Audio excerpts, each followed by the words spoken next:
segundo vídeo da série falando sobre circuitos elétricos.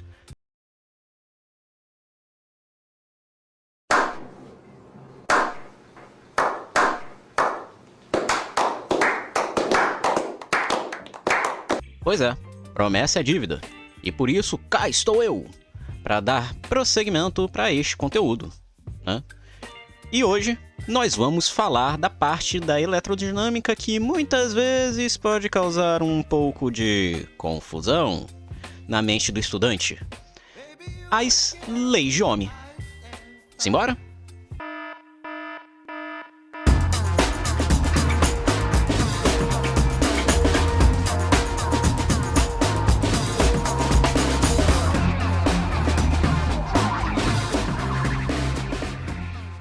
Como já foi dito em um vídeo anterior, para que um circuito elétrico exista, ele precisa de uma fonte de energia, que tenha uma diferença de potencial para gerar um fluxo de partículas carregadas e assim produzir uma corrente elétrica em um fio condutor.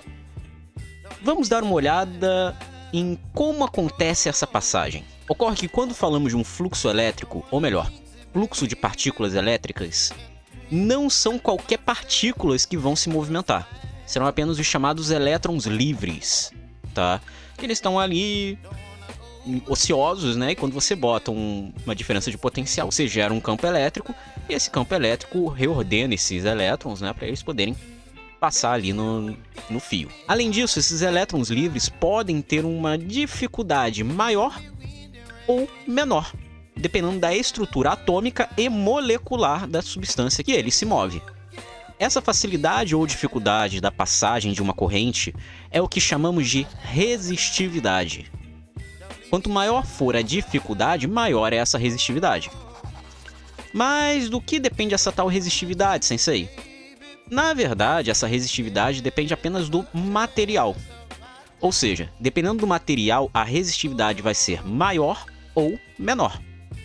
E foi analisando essas resistividades, junto com as temperaturas aplicadas a cada material, que George Simon Ohm realizou seus estudos nos chamados condutores.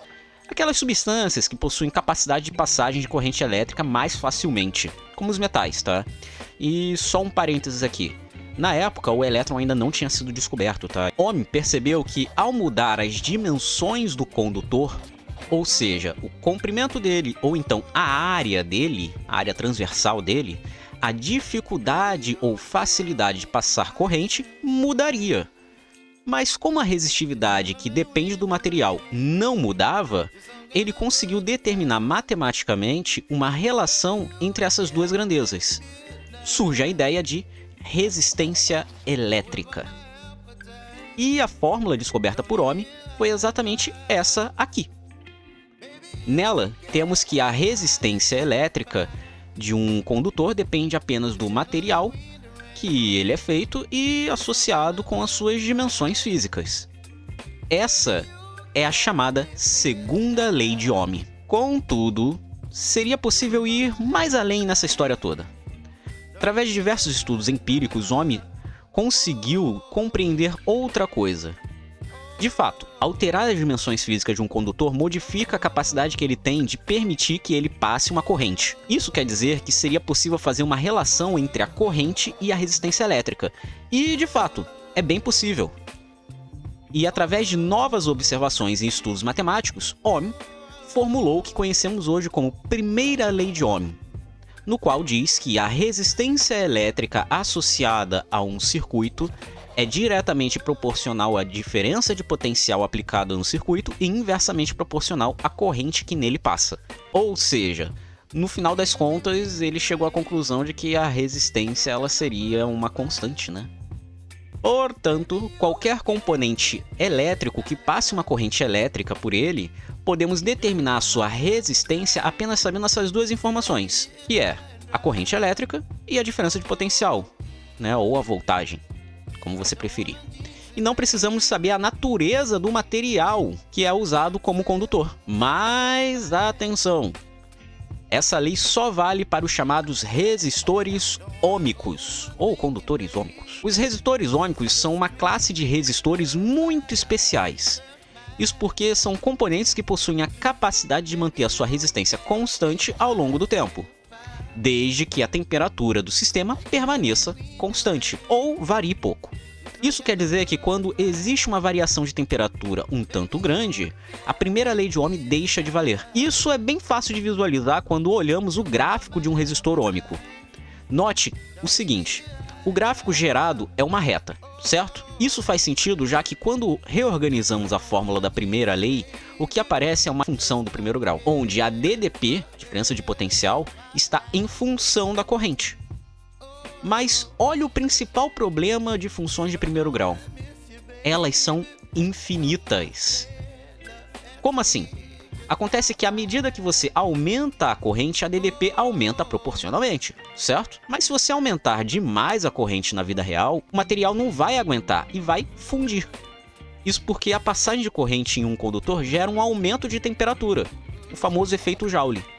Então, quanto mais corrente você passa pelo condutor, maior vai ser a temperatura e, portanto, vai chegar um momento que o material vai começar a trabalhar de uma forma estranha, até atingir um limite e fundir. Por isso que dizemos que a primeira lei de Ohm somente funciona para condutores com temperatura constante ou baixa variação de temperatura. Porque a partir de certo valor de temperatura, ele deixa de ser um condutor ôhmico e passa a ser um condutor não ôhmico. E se você tem curiosidade para saber por que o condutor esquenta, é só pensar que a carga elétrica é como se fosse uma pessoa e o condutor um show da Anitta, tá? Quanto mais próximo do palco, mais difícil de se mover e, portanto, os choques entre a pessoa e a multidão é maior.